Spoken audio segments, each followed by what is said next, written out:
Now, let me give you an overview of Anglo-Saxon England, that is the socio-political history of England, the socio-political structure of England during Anglo-Saxon age.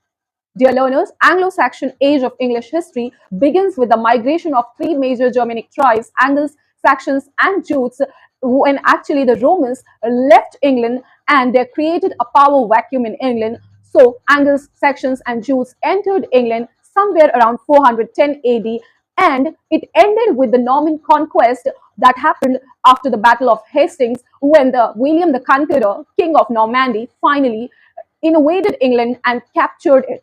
Okay, so the Anglo-Saxon age of English history begins from 410 AD, that is 5th century, and ended in 11th century, that is 1066 AD. Okay, the early sources such as Ecclesiastical History of English People, written by Saint Bede, and the Anglo-Saxon Chronicles accounts for the historical records of how Angles and Saxons actually created their kingdoms and ruled all over England.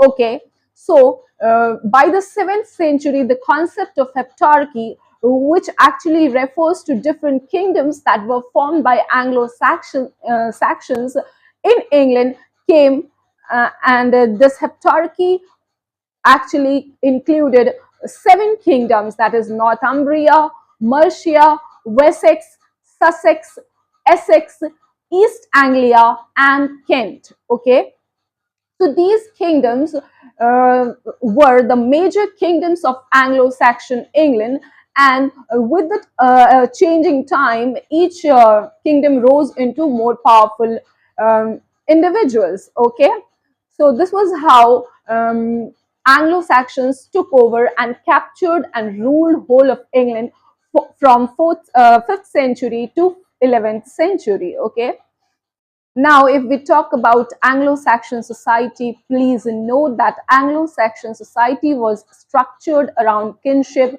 and royalty. The king were often chosen from the royal family. They enjoyed kinship, loyalty, and royal structure. Okay. Also, this period saw developments in art and culture as well as literature.